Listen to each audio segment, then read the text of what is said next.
दोस्तों, एक कहावत है, इतिहास खुद को दोहराता है।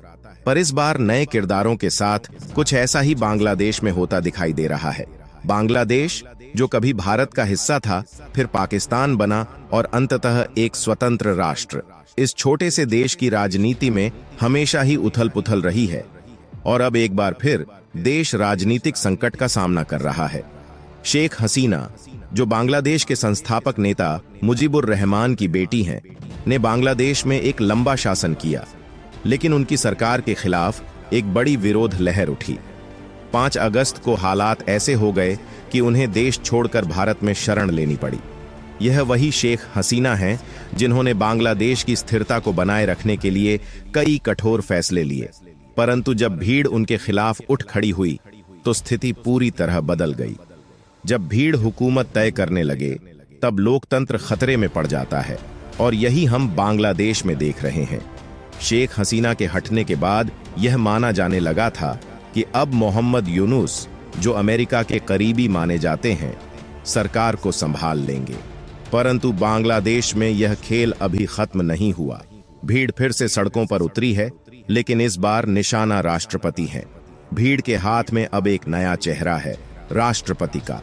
छात्र और प्रदर्शनकारी राष्ट्रपति को हटाने की मांग कर रहे हैं। कभी कभी वही पुरानी कहानी नए पात्रों के साथ वापस आती है और बांग्लादेश में वही पुराना पैटर्न दिखाई दे रहा है।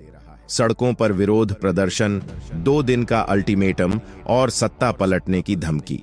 इस पूरे घटनाक्रम में सबसे दिलचस्प बात यह है कि बांग्लादेश के लोग अब यह तरीका जान चुके हैं कि सत्ता कैसे बदली जाती है। विरोध, उन्माद और भीड़ का दबाव अब सत्ता बदलने का नया मंत्र बन गया है। तो दोस्तों, आगे बढ़ने से पहले इस वीडियो को लाइक करें और चैनल को सब्सक्राइब करें। आपके लिए 1 सेकंड का काम है, लेकिन इससे हमारी काफी बड़ी मदद होती है। कभी कभी ताकत हथियारों में नहीं, बल्कि संगठित जनशक्ति में होती है, और कुछ ऐसा ही आजकल बांग्लादेश में हो रहा है। वहां की सेना और पुलिस मौन खड़ी दिखाई देती है, जैसे वे भीड़ के सामने असहाय हो गई हों।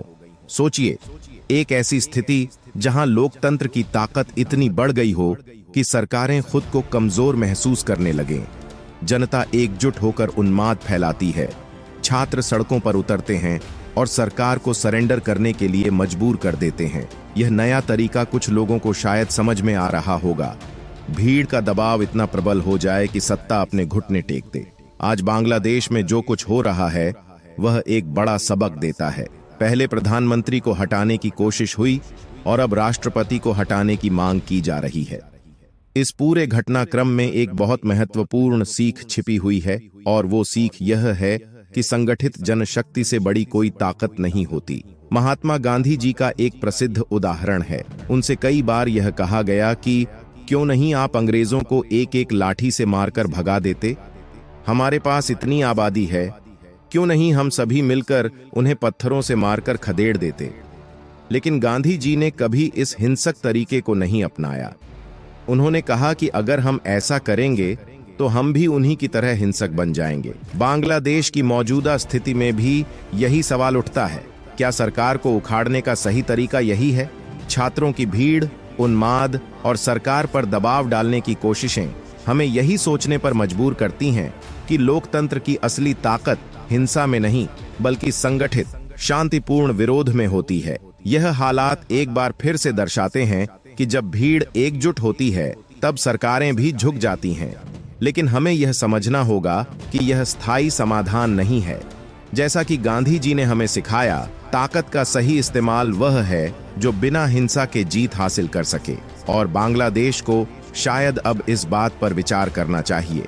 जब आधा ज्ञान खतरनाक होता है, तब संघर्ष की दिशा भटक जाती है, और कुछ ऐसा ही आज हम बांग्लादेश में होते देख रहे हैं।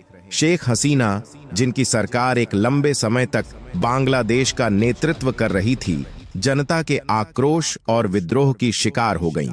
भीड़ ने उन्हें हटाया और अब वही भीड़ राष्ट्रपति को भी हटाने की तैयारी में है। क्या ये पैटर्न रुक जाएगा? शायद नहीं।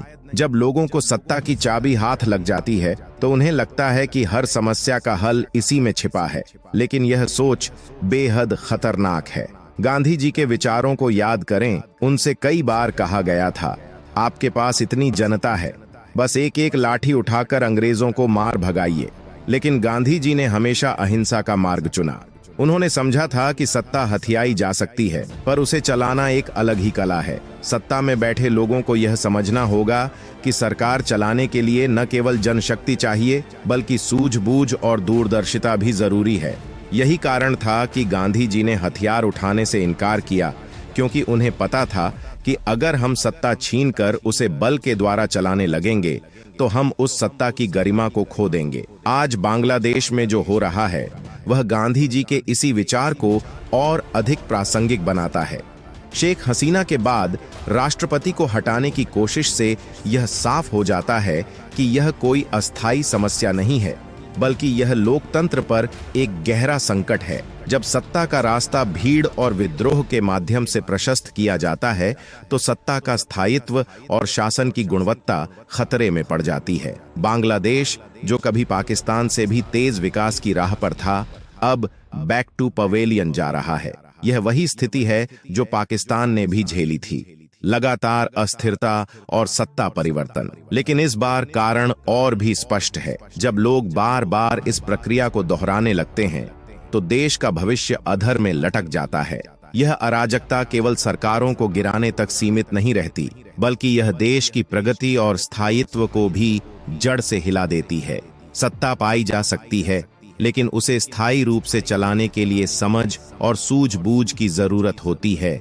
यही संदेश आज बांग्लादेश की घटनाओं से हमें मिलता है। फिलहाल के हालात यह संकेत दे रहे हैं कि राष्ट्रपति को हटाने की मांग बढ़ती जा रही है, लेकिन यह जनता का जुनून ही कहलाएगा, क्योंकि राजनीति में वही सफल होता है जो खेल के सभी नियम जानता हो। और शेख हसीना को राजनीति की गहरी समझ है।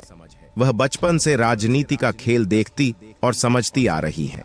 ऐसे में यह देखना दिलचस्प होगा कि क्या जनता का यह दबाव राष्ट्रपति को हटा पाता है या नहीं। कानून के अनुसार राष्ट्रपति को हटाने का जो तरीका है वह संसद के माध्यम से ही हो सकता है, लेकिन मजे की बात यह है कि संसद पहले से ही लगभग निष्क्रिय हो चुकी है। जनता प्रदर्शन करके राष्ट्रपति को हटाने की कोशिश तो कर सकती है, लेकिन ताकत से सत्ता पाई जा सकती है, पर उसे चलाना कला है। और इस मामले में जनता के पास केवल आक्रोश है, समाधान नहीं। राष्ट्रपति को हटाने का कोई कानूनी प्रावधान उनके पास नहीं है, और यह स्थिति उन्हें और भी जटिल बना देती है। राष्ट्रपति पद पर बने रहेंगे या नहीं, यह तो समय ही बताएगा। लेकिन अगर राष्ट्रपति को भी शेख हसीना की तरह पद छोड़ने पर मजबूर किया जाता है तो हो सकता है कि अगला विमान उनका भी भारत की ओर उड़ जाए। सत्ता की कुर्सी वह होती है जो जितनी ऊंची होती है उतनी ही अनिश्चित होती है, और बांग्लादेश में यही अनिश्चितता अब हर किसी के सामने खुलकर आ रही है। आने वाले समय में क्या होगा, यह देखना बेहद रोचक होगा। आपके विचार क्या हैं? कमेंट बॉक्स में जरूर बताएं।